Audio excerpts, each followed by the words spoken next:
Hi everyone, it's Dr. Ramani. Welcome back to this YouTube channel on narcissism, narcissistic relationships, healing from narcissistic relationships, and just figuring them out. So this is a question more than a few people have asked me, which is, why is it so easy for the narcissistic person to just cut me out and move on?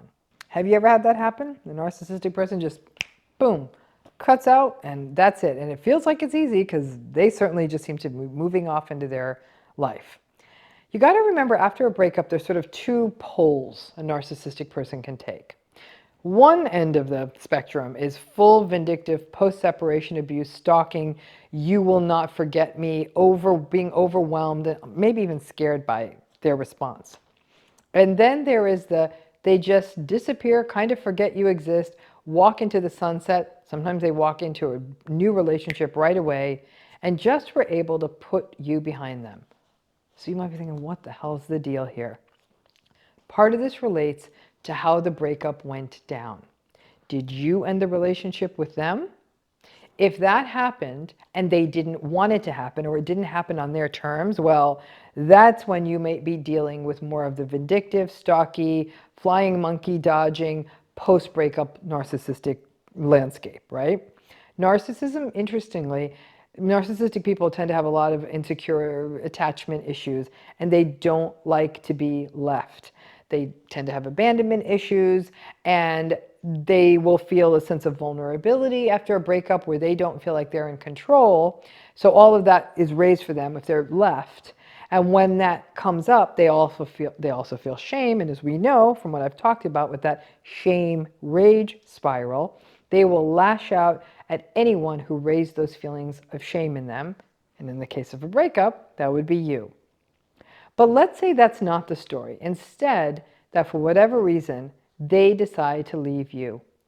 Narcissistic people do not tend to leave unless they have found new supply. And in an intimate relationship, that is most typically another person, but not always. They may cut and run because they got busy at work and they chose not to talk with you about that, but simply want their time to be on their own or do what they want because it works for them. Maybe they got a new opportunity in a new place.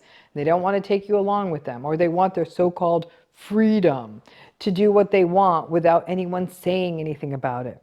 They may come up with a very good story about why they left, but ultimately, narcissistic people do not consider how their actions impact other people. That's far too inconvenient and messy for them. They focus on what helps them allay their insecurity, what makes them feel good. Because here's the thing, folks. Listen, relationships end. It's the nature of life. People, yes, do sometimes grow out of relationships. Sometimes a relationship is no longer working. It happens. We, unfortunately, we've been doing this for a long time, maybe less so in present times, but we tend to treat relationships as endurance tests in the culture at large. And that's its own problem. And the narcissistic relationship was never healthy. It may have been fun at one point. Maybe it was mutually beneficial. Maybe it had its good moments, but it was never healthy. So it's not as though the narcissistic person is leaving because they believe it is not healthy. That was never on the table. They leave because it stops working for them, or because something else is working better for them. They don't bother to communicate or check in with you because that doesn't really matter to them either. They are going to do what works for them. People say, was it easy for them to walk away from me?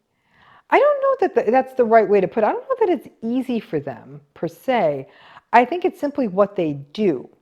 Because for them to stop and consider, oh, am I hurting someone with my behavior? That would imply empathy. And we know that there's really not much there in the empathy department. For them to stop and talk about it in a thoughtful, self-reflective way, to say, hey, I'm going in a different direction, and actually be willing to hear your point of view and come to whatever the end of the story looks like, that's also not in their wheelhouse. At its core, One of the things narcissism is about selfishness. They do what works for them with almost no regard for how it affects other people. That's why narcissistic people are able to walk, for example, away even from their own children with little context or communication, or walk away from long-term relationships into new relationships with little regard for how it may feel for the person who is left. I remember talking with a narcissistic dude who left a 25-year marriage and 3 kids. I think they were like adolescent, middle school age kids. And he was frustrated because this dude just wanted to shout from the rooftops that he finally found his person, and he was so satisfied and happy, and that it was his time. The sense was talked into him. He had a lawyer and a few friends who told him it wouldn't be a good look if he did that. But then he started whining about how it was exceedingly unfair, that the world just couldn't be happy for him now that he'd found his bliss. He tried to sell some bogus story that he didn't find his love until he had left the marriage. But golly gee, it sounded mighty suspect that within a month of leaving a marriage that had lasted for a quarter of a century, he found his soulmate. But he was entitled enough to be angry that he wasn't allowed to share his new love story with the world. He had no regard for his children, no regard for his former wife, no regard for their mutual friends and family. It was his gross love story, and everyone was supposed to pull up a chair and applaud. Otherwise, life just wasn't fair to him. It's very painful that when the narcissistic person is done with you, that they just walk away as though you're a water bottle they're done drinking out of. The combination of the anxious and avoidant attachment style that we often observe in narcissism can mean that the leaving almost comes naturally for them when things feel too emotionally demanding. And interestingly, that hoovering comes out of them needing familiar supply again. Either way, it can feel gutting and dehumanizing to feel like the narcissistic person just gets up one day, decides that it and this relationship isn't working for them, turns out the lights, and leaves. It's not so much that it was easy for them to leave, as it is simply natural for them to do what works for them with almost no regard for how anyone else feels. And what is even more galling is that the narcissistic folks walk around the world and actually believe that they are nice people who have big hearts. That makes all of this so much more difficult. In the beginning, it stings.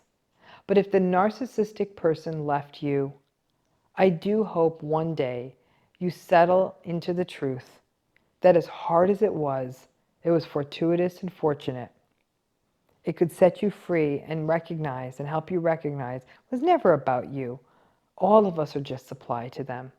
But when they leave you, it may protect you from the challenges of post-separation abuse and stalking and all the rest of it, which can feel even more stabilizing. But it's not easy, and especially if issues around abandonment are a core issue for you. The way the narcissistic person is able to disappear, simply like a ghost, can be actually something that feels very, very unsettling, painful, and can take a long time to grieve. I hope that was helpful, and thanks again.